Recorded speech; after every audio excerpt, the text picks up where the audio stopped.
Frères et sœurs en Christ bien-aimés, chers amis, auditeurs, auditrices, quelle est la preuve que Christ est en vous? Quelle est la preuve que Christ est en vous et en moi?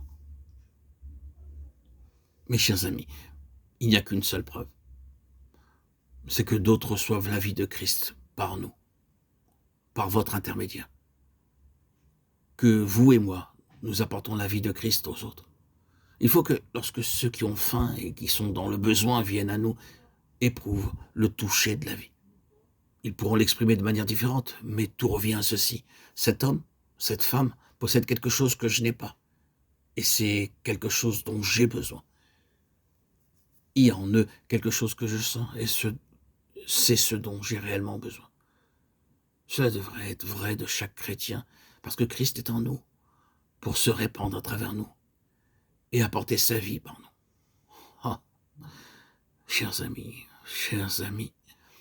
mes chers amis, prions. Prions chaque jour, dès notre lever. Seigneur, fais de moi un instrument de vie pour quelqu'un aujourd'hui. Seigneur, apporte ta propre vie à travers moi à quelqu'un aujourd'hui.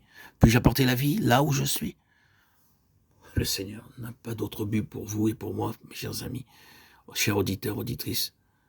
Nous pouvons essayer de faire beaucoup de choses, mais si nous appartenons au CEP, notre seule tâche, c'est de porter du fruit. Et cela, c'est apporter la vie aux autres.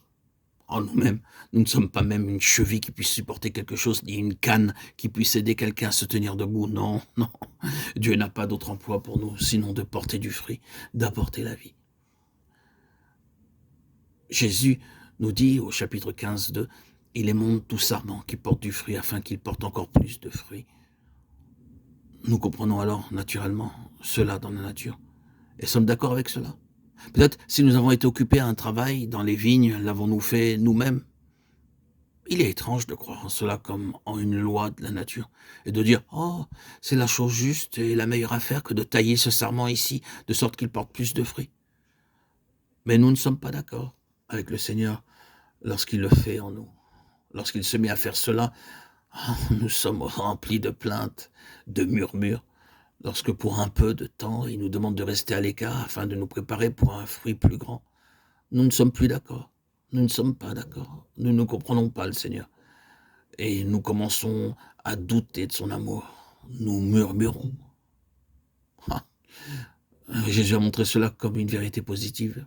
Il se trouve ici quelques sarments qui portent du fruit.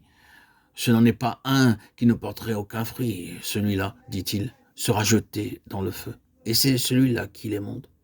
Il y a ici un sarment qui accomplit sa vocation. Et le Seigneur le regarde, il dit, « Celui-ci est très bon. J'ai du plaisir à le voir. Mais je puis faire mieux. Et il y a quelque chose de meilleur que ce que peut faire ce sarment.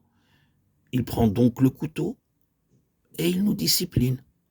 Il nous réduit afin de nous faire croître. Il enlève quelque chose afin qu'il y ait davantage.